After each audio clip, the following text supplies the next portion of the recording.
Bonjour et bienvenue dans cet exercice numéro 32.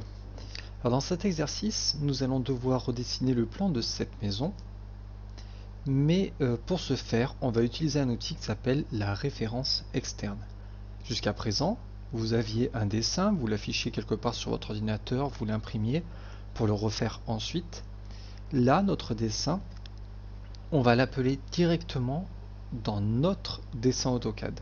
Pour faire simple, une référence externe, c'est quelque chose que l'on va appeler en fond de plan pour redessiner par-dessus.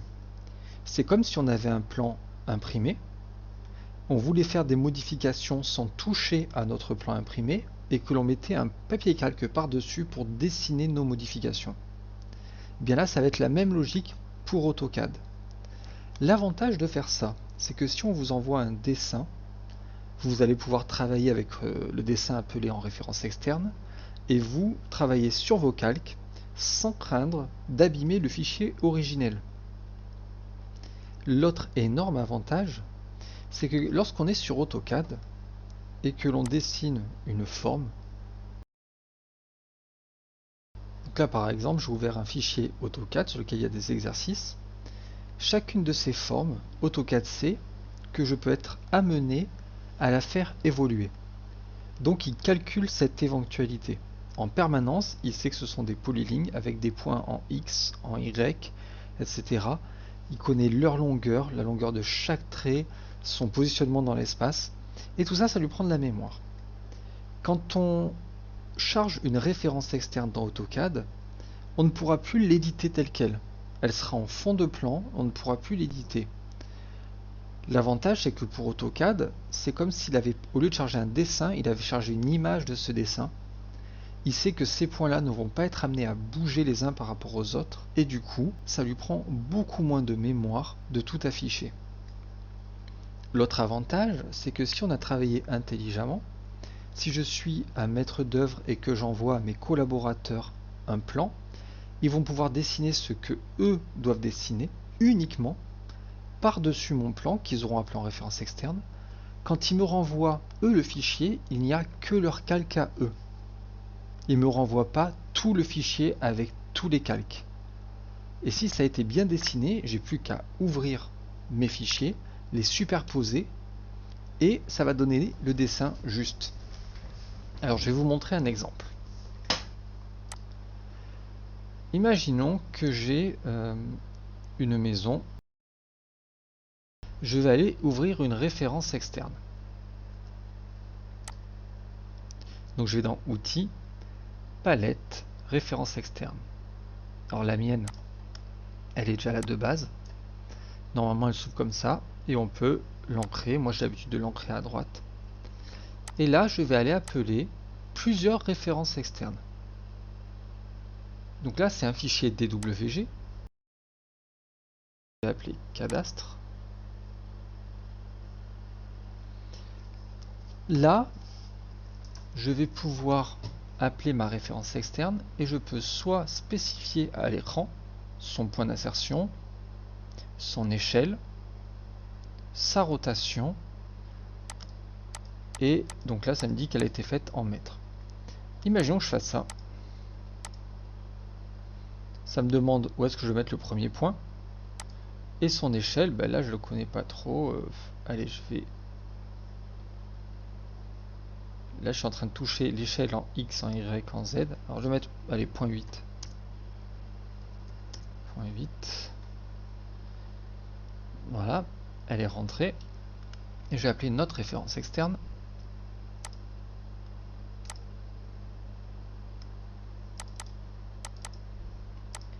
Là c'est l'extérieur de ma maison.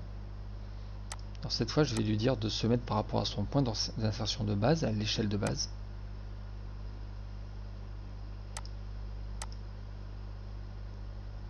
Je vais lui demander de faire rentrer les réseaux, pareil en référence externe.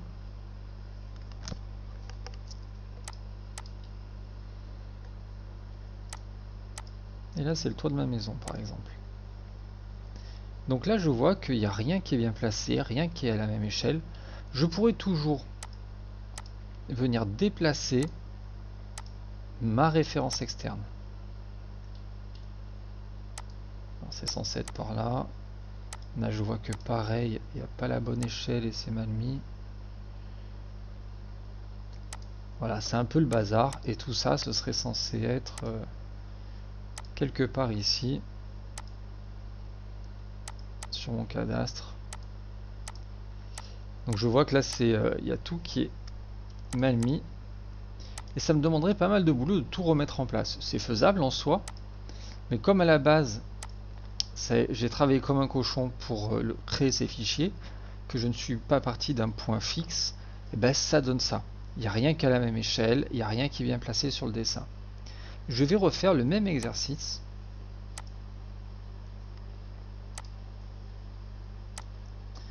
Et cette fois, je vous montre quand on a bien bossé.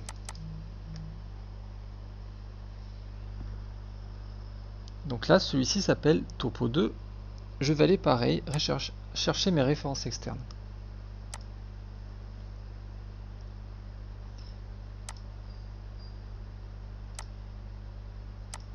Je vais charger cadastre. J'ai pas besoin de spécifier à l'écran. Je vais aller chercher une autre référence externe. Mes extérieurs. Je spécifie rien, ça se met par rapport au point 0.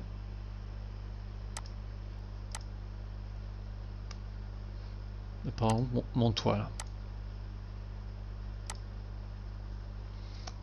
Donc là, comparé à tout à l'heure, je vois que tout est tombé juste pile poil. J'ai ma maison qui est bien au bon endroit sur le cadastre. J'ai mes hachures de l'extérieur qui sont bien dans mon jardin, la terrasse, et mon toit est bien au milieu de ma maison, placé nickel.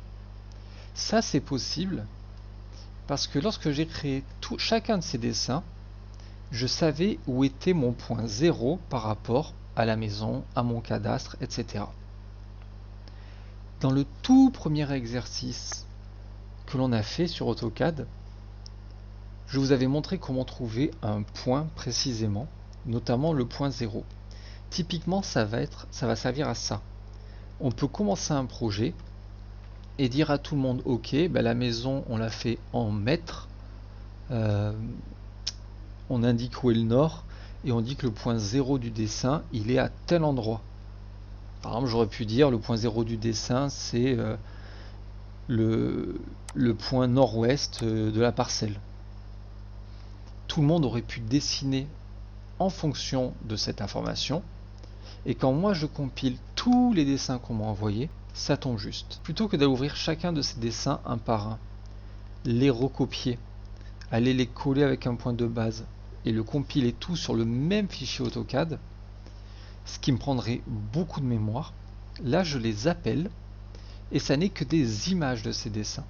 D'accord, je ne peux pas l'éditer lui, je vois les tracés, je peux m'appuyer dessus, mais je ne peux pas aller dire je raccourcis ce trait.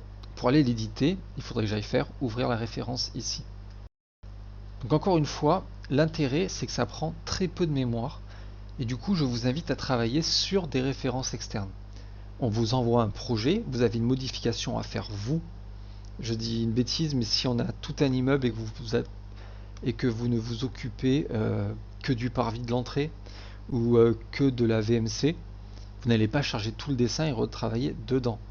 Vous appelez le dessin en référence externe et vous ne travaillez que sur un calque, le vôtre. Ensuite, on peut enlever la référence externe et on envoie son fichier qui ne contient que notre calque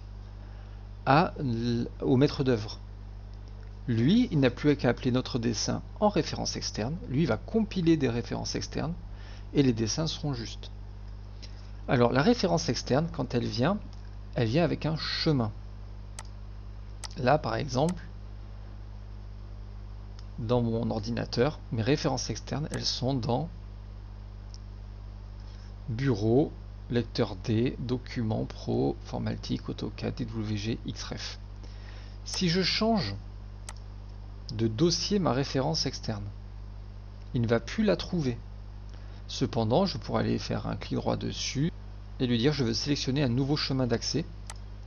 Ça m'ouvre ceci et je vais relier. Je parcours mon ordinateur et je lui dis où est ma référence externe. Du coup, quand vous allez travailler avec des références externes, si vous envoyez votre fichier à quelqu'un qui a déjà ce plan, vous n'avez pas besoin d'envoyer votre référence externe avec. Par contre, si vous envoyez votre dessin à quelqu'un d'autre, d'accord, qui n'a pas le plan d'origine, vous pouvez très bien lui envoyer la référence externe en plus pour que quand il ouvre le dessin, s'il n'est pas placé, si la référence externe n'est pas placée de la même façon sur l'ordinateur, il va avoir un petit message d'erreur, mais il va pouvoir sélectionner le chemin d'accès pour la référence externe et la réafficher. Donc là, c'est le meilleur des cas. On a reçu en référence externe des fichiers DWG. Mais quand je vais en référence externe ici, je vais voir que je peux attacher des PDF, des WF, des GN, donc ça ce sont d'autres formats de logiciels, des nuages de points, un modèle de coordination. Je vais aussi pouvoir attacher des PDF. Alors si je vais attacher un PDF,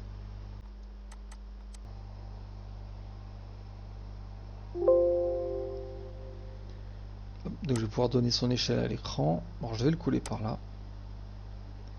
Il va me demander. Hop.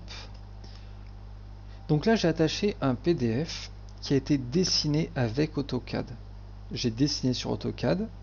J'ai dit que je voulais l'imprimer au format PDF. Ça m'a fait une impression numérique, d'accord, virtuelle.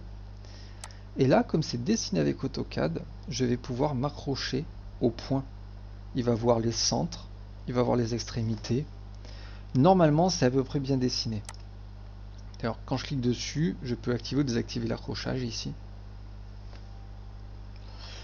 Cependant, si on reçoit un PDF qui n'a pas été fait avec AutoCAD, d'accord, la personne a ouvert le fichier dans Acrobat, il a enregistré, il est fort possible que l'on ne puisse pas du tout s'accrocher au tracé.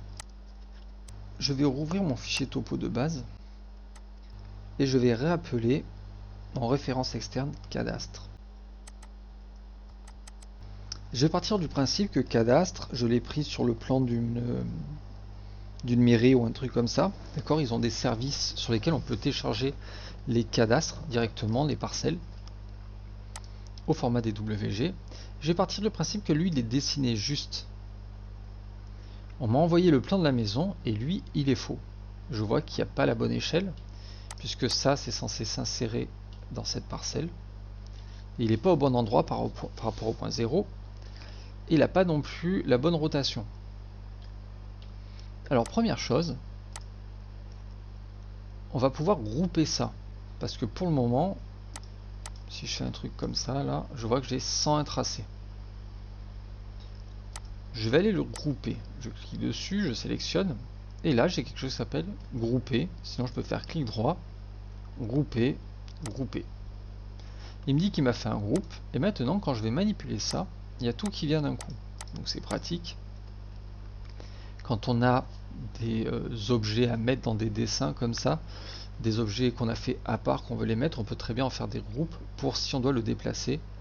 Je dis une bêtise, mais par exemple, si on a un compteur électrique qu'on a dessiné en plusieurs lignes et ou un poteau et qu'on doit le déplacer dans un dessin, plutôt que d'aller chercher chacun des tracés, on en fait un groupe et quand on le déplace, on déplace tout le groupe, c'est plus cohérent. Donc là, je vais aller déplacer cela et je vais les mettre dans mon cadastre. Je vois qu'il est mal orienté, ce mur-là devrait être collinaire avec celui-ci, et il n'a pas la bonne échelle. Alors pour bien l'orienter, il va falloir que je fasse une rotation. Bien sûr, il est interdit de faire une rotation au pif comme ça, hein, d'accord? Ouais, ça a l'air juste, t'inquiète. Puis quand je zoome, c'est faux. Il est également interdit de faire ça.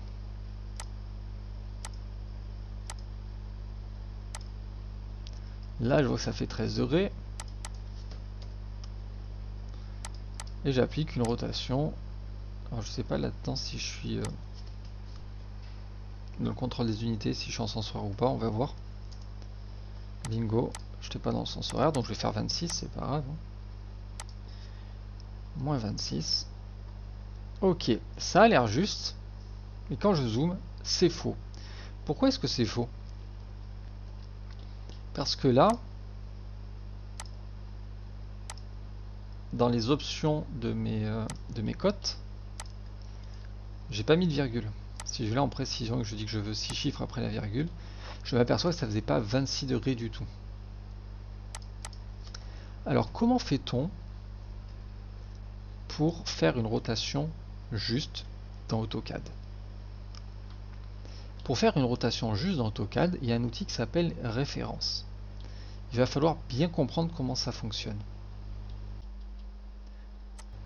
Imaginons que j'ai deux traits et je veux que ceux-ci soient alignés.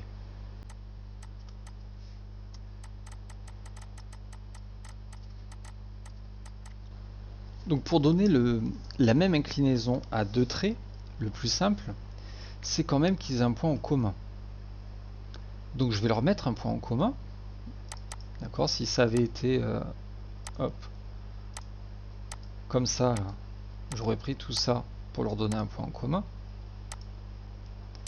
Le point de base de ma rotation pour que lui s'aligne avec lui, c'est ça. Donc quand je vais prendre rotation, il va me demander quel est le point de base, c'est lui. On a déjà vu par le passé qu'on pouvait copier pendant une rotation, et bien là on va aller choisir l'autre option, référence. Rien ne m'empêche de faire copier et référence en même temps, d'accord? Je ferai C entrée puis R entrée, et ça fera la référence. Donc là, référence, je peux taper référence, faire R entrée, ou aller cliquer sur le petit bouton en bas. Si je fais référence, il me dit spécifier l'angle de référence. L'angle de référence, c'est dans l'espace, d'accord, dans le repère orthogonal X, Y, le vecteur de référence, la direction du vecteur, c'est-à-dire ce qu'il y a entre 1 et 2. L'angle de référence, c'est le trait entre 1 et 2. Donc je vais cliquer le premier point, cliquer le deuxième point. Et maintenant, il me dit spécifier le nouvel angle. Je veux que 1 et 2 soient alignés avec 1 et 3.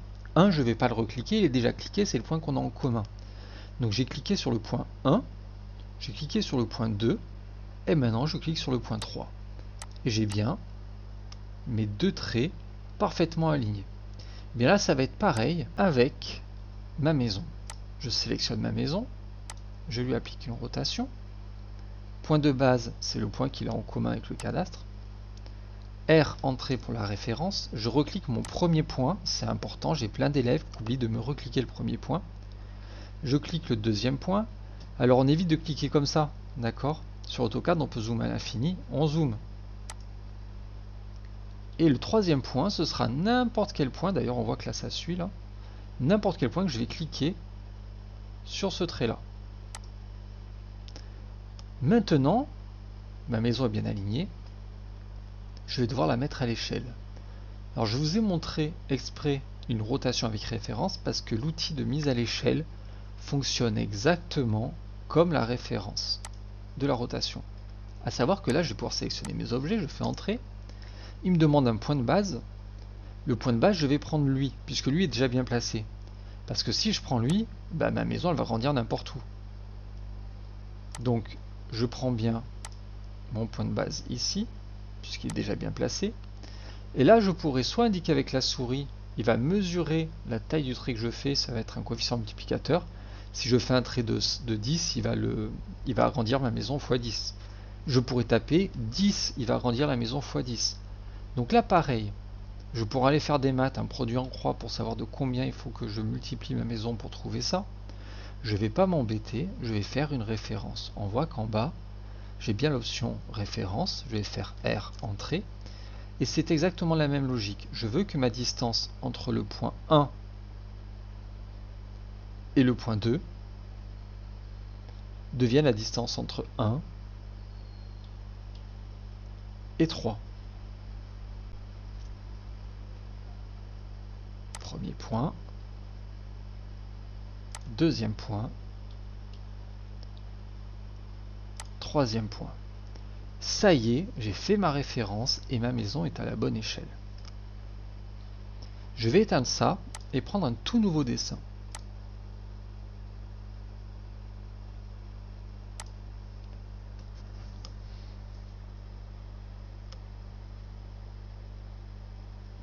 Donc j'ai un nouveau dessin. Première chose que je vais faire, je vais aller dans Format, Contrôle des unités, et je vérifie que je dessine bien en mètres. Je vais aller insérer un plan. Cette fois-ci, il va s'agir d'une image. Donc je vais prendre plan maison.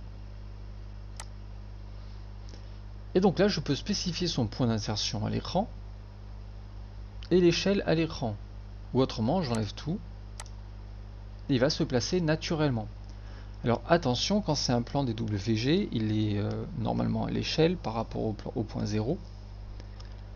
Là, j'ai fait exprès que cette image ne corresponde à rien. L'échelle sera fausse.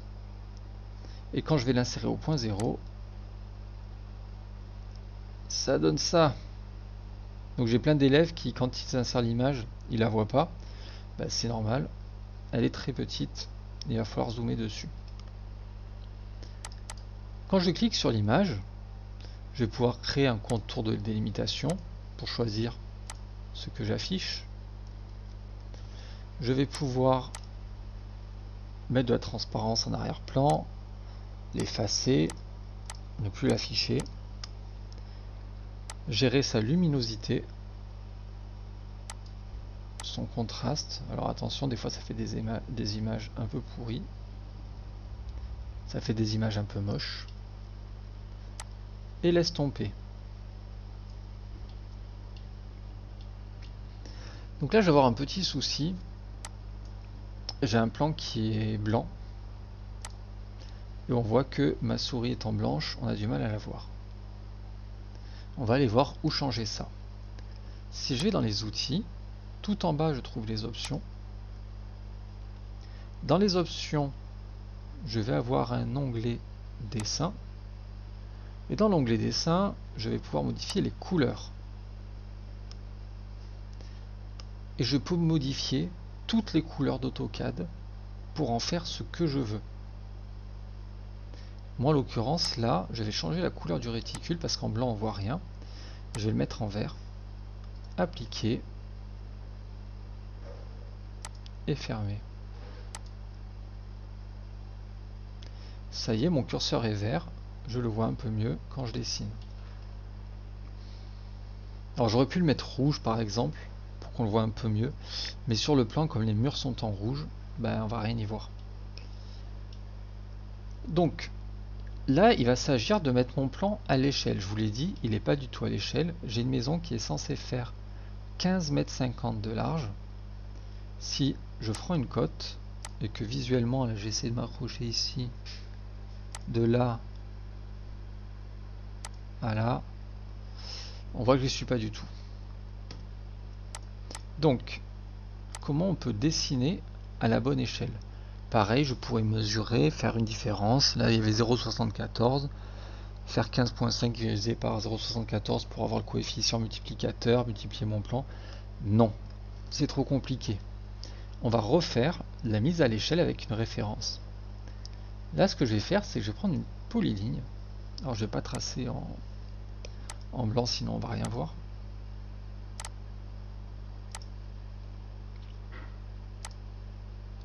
Allez, hop. Je vais tracer une polyligne. Et je vais mettre un point en me disant que mon mur, là, il doit commencer à peu près ici. Alors, j'ai mis des contrastes tout à l'heure, c'est moche.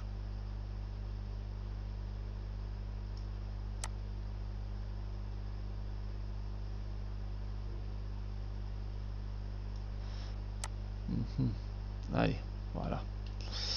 Donc, je prends mon outil polyligne et je vais me dire, ok, le milieu de ce trait qui est censé faire 1 pixel normalement quand je trace sous AutoCAD, je vais estimer qu'il est là. Alors, je vous ai fait exprès une image moche, comme ça vous ne trouverez jamais pire pour faire vos plans. Si je vous mets et que je vous entraîne directement à dessiner sur des plans qui sont super propres, le jour où vous aurez un plan moche, eh ben ça va être galère. Alors que là, si on s'entraîne sur un plan moche, quand vous aurez des plans tout jolis, ce sera très facile. Donc là, j'ai fait un premier point et j'estime que mon mur part d'ici. Je vais aller faire un premier trait qui fait pile poil la taille de la maison sur le dessin. Je me remets au milieu de ce trait, d'accord? Et là, je vais faire un énorme trait vers le haut. Je vais taper 100 par exemple. Un trait de 100 mètres vers le haut. Et vous comprendrez après pourquoi je fais ça. Je reprends une polyligne. Et là, je vais vers la droite et je fais 15,5. Puisque ça, c'est la vraie mesure, c'est la vraie largeur de ma maison. Je travaille en mètres, elle fait 15,50 mètres. Je fais un trait de 15,50 mètres. Je vais regarder où il arrive. Pareil, je vais faire un trait vers le haut pour le moment. Alors pourquoi j'ai fait ces traits vers le haut? Parce que des fois, on ne sait pas si notre avant de l'avoir dessiné, si notre maison elle est plus grande ou plus petite que la réalité. Et si j'avais pas fait le trait vers le haut, au moment d'agrandir ma maison, pour aller repérer l'endroit où le 15,50 sur le dessin était, si j'ai pas le trait vers le haut, il va falloir que je parcours tout mon dessin jusqu'à avoir l'accrochage objet. D'accord? Si je fais mise à l'échelle de ceci à partir de ce point, et voilà, là j'ai un accrochage objet. Mais si j'ai pas le décroché là, des fois ça arrive que la maison elle soit 1000 fois trop petite, hein. Donc on est là et au début on voit pas l'accrochage objet parce qu'on a deux points quasiment l'un sur l'autre quand on est dézoomé et on trouve pas où s'accrocher. Donc là c'est pour ça que je fais un grand trait vers le haut pour pouvoir m'accrocher facilement. Et donc je vais faire ma référence, R entrée. Le premier point c'est bien lui. Alors pour le moment c'est facile d'aller cliquer dessus. Il n'y a que ce point de dessiner, d'accord? Un point, mon deuxième point, et je lui dis qu'il doit arriver ici. Et là, si je me mesure, la maison fait pile poil 15,50 mètres. Je vais pouvoir commencer à travailler et je vais aller créer des calques. Bon, là ça va. J'ai chargé, on verra plus tard, un format DWT, un gabarit de dessin, il y a déjà mes calques dessus. Donc là je suis sur le calque de construction et je vais pouvoir commencer à dessiner. J'avais tracé tout ça sur le calque 0, normalement on ne trace rien sur le calque 0, je vais les effacer plus tard. Premier point à aborder là avant de dessiner, pourquoi j'ai choisi 15,50 pour mettre à l'échelle? On l'a vu, mon dessin est très moche. Si j'ai mal cliqué ici, là, quelque chose de pas précis sur les 15,50, quand je vais devoir faire un mur de 20 d'épaisseur, la marge d'erreur sera minime. Alors que si je m'étais appuyé ici pour faire 20, l'erreur au bout de 15,50 mètres aurait peut-être été de plusieurs centimètres. Et c'est encore plus vrai quand on fait je sais pas moi, un réseau routier. Sur un truc de 400 mètres de long, je prends la plus grande mesure que j'ai à l'écran pour faire ma mise à l'échelle. Je ne vais pas prendre la plus petite. Parce que sinon, le décalage que j'ai de 1 degré sur un tout petit élément, au bout de 400 mètres, ça fait plusieurs mètres de décalage. Et donc là, je vais pouvoir commencer à dessiner. Je vais partir du principe que ce trait-là est juste. D'accord? J'ai dessiné un trait qui a été mon trait de base pour faire mes 15,50. Je vais partir du principe qu'il est juste. Et je vais dessiner par rapport à lui. Pourquoi? Parce que si je viens ici, là, et je commence à dessiner à partir de là, donc sur ce mur-là, il fait 11,5. Lui, là, qui remonte, il fait 9. Et si je zoome là, je m'aperçois que je tombe pas juste.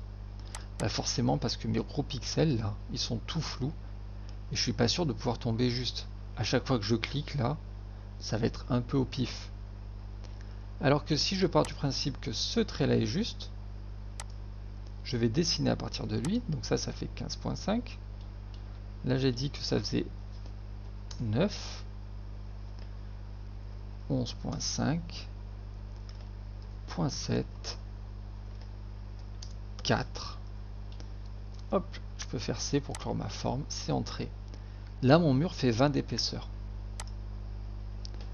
0,2. Hop, vers l'intérieur. Pour qu'on voit mieux mon dessin, ce que je suis en train de faire là, je vais estomper un peu celui-là. Hop. J'ai fait une bêtise. Je vais me mettre sur le calque de construction et en couleur de calque. Hop.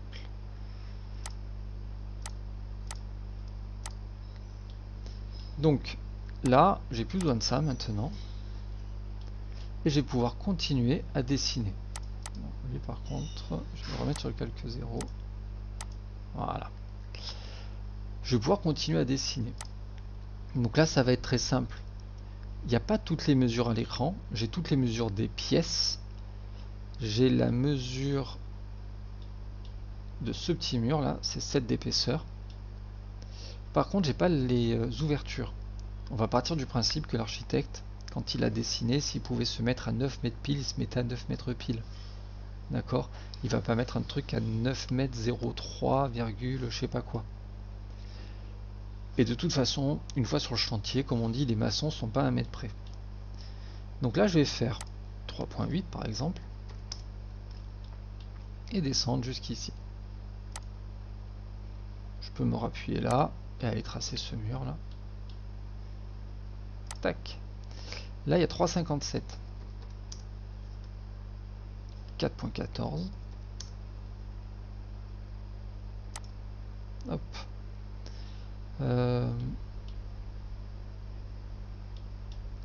Allez. Je vais prendre ça. Non, je vais me mettre ici, allez. Et je vais faire 0.07. Et là, ça fait donc 4.14 aussi. Mais je sais aussi que là, ça fait 2.5. 1.35. Je vais venir ici. 0.07. Là, ça fait 2.5 encore. J'avais pas la hauteur de ma salle de bain. Mais en fait, j'ai pu la trouver en connaissant cette pièce-là sur le plan. Ça fait 0.07 encore. 3.40. 1,70.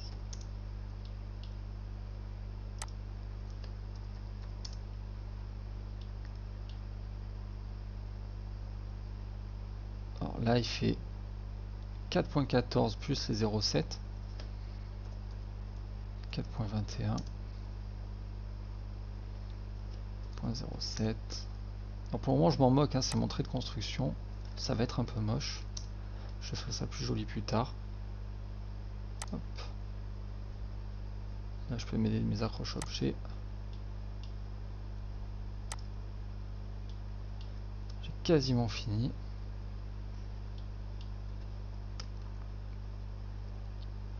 Alors, je vais faire ça. D'abord, hop. 1.68. 0.9. Tac. 0.07.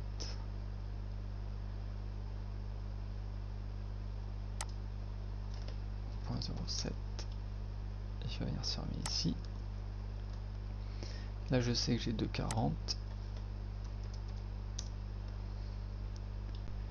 ce que je disais tout à l'heure, là, j'ai pas sa distance à lui. Mais je me doute bien que l'architecte, s'il a pu tomber sur 2.9 ici, il s'est mis à 2.9. Autrement, je peux voir peut-être que si je pars d'en face là, il y a 1.38, ouais, ça doit être plus par en bas. Je reviens ici et je vais faire donc mon 2.9. Ça a l'air de faire 0.6, 0.07, 0.07. Donc j'ai fait toutes mes cloisons intérieures. Je vais aller faire mes ouvertures. Alors je vais vous montrer un moyen simple de faire les ouvertures, notamment pour l'extérieur, puisqu'à l'intérieur, on va voir comment on va s'y prendre. Ici, je vais prendre une polyligne. Et je vois que mon ouverture, elle fait 2,40 m et qu'elle est à 90 du bord. Là, c'est noté. 0.9. Un gros trait par là. 2.4. Un gros trait par là. Hop, je vais venir m'appuyer ici maintenant. Donc je fais exprès de dessiner pas élégamment. 1.2. Un gros trait. 1.6. Alors là, on voit qu'il y a marqué 1.6 et 2.09. 2.4, 2. Le 1.6, je vois que quand je fais 1.6 sur le côté, je tombe juste là. C'était donc pas 2,09. C'est quoi ce 2,09? C'est la hauteur sous le linteau. C'est pour qu'on sache si on a affaire à une porte ou à une fenêtre. On va voir que là j'ai plusieurs fois la même porte-fenêtre et qu'ici j'ai le même dessin mais que ça fait 1.6 par 0.98, c'est donc une fenêtre.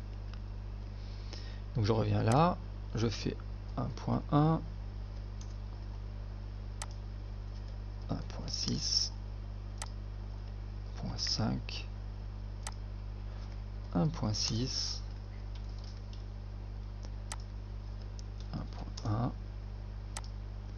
1.6, hop. Alors je fais ça tout moche parce qu'après je vais aller faire des contours dans mes murs et ce sera plus évident à attraper quand ça dépasse comme ça. 1.6.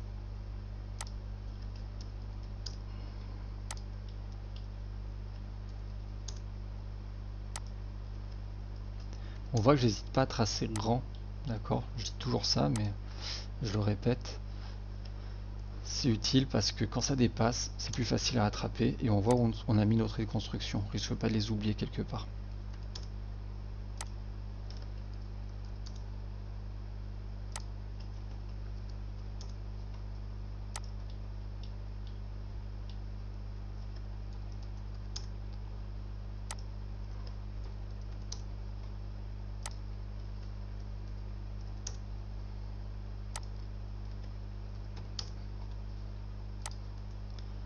Donc là j'ai fait tous mes murs extérieurs, il me reste mes ouvertures à l'intérieur.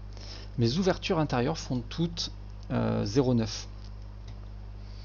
Je ne me suis pas embêté la vie, c'est tout le même bloc après, on verra. Et donc là on va partir pareil du principe que l'architecte il s'est pas embêté, il a dû mettre un point.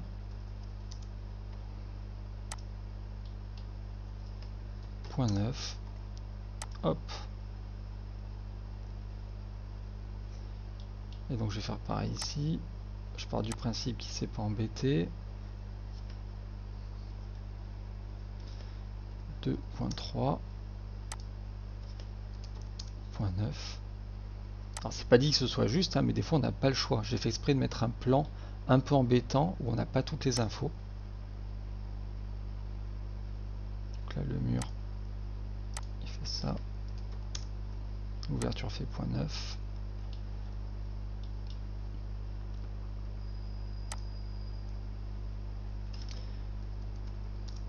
Point 75. Point 9. Alors, encore une fois je vous le répète, mais même si on n'est pas hyper précis là-dessus, ça arrive qu'on ait des plans qui ne soient pas très précis et qu'on ait oublié, par exemple, si on est sur le terrain, qu'on a oublié de côté. On fait comme on peut être amené à retoucher ses tracés. Encore une fois, entre ce qu'on dessine et ce que le maçon sur place va faire, il y a parfois un monde. Ils sont pas à 2-3 cm près des fois, hélas. Mais ils font de leur mieux aussi. Il me reste cette porte là. Hop.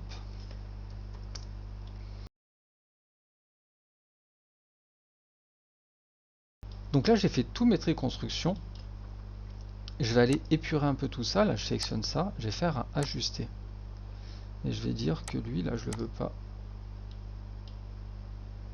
Je veux pas celui-là non plus.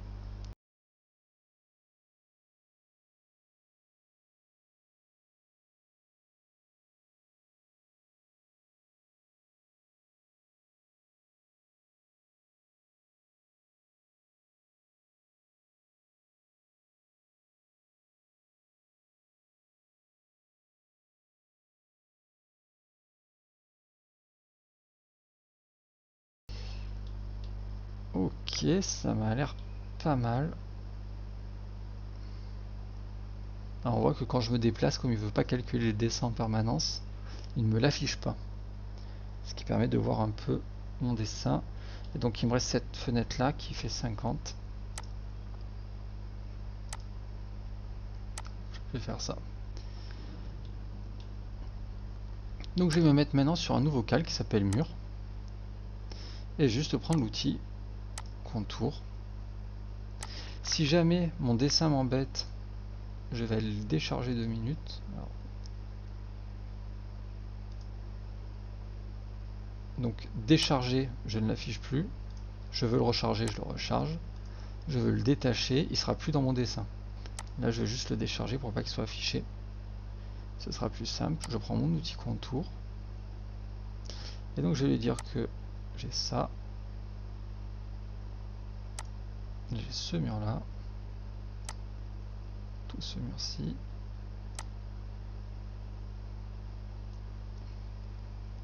Alors là, il est un peu bugué.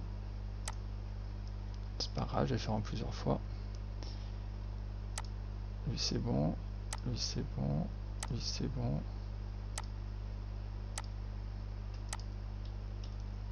Je vais reprendre l'outil contour. Et on continue.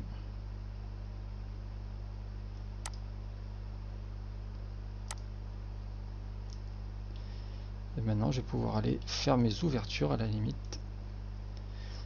Alors, je suis pas obligé de les tracer là. Je vais quand même le faire. Moi, j'ai pris l'habitude de les faire parce que si après, avec AutoCAD, en fait, on peut faire de la 3D.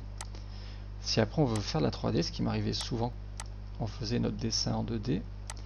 Et après, on me demandait de faire des 3D. Et bien, quand on a fait nos ouvertures, c'est plus facile d'aller faire sa 3D ensuite. Parce que on peut dessiner le linteau, ce qui est au-dessus de la porte.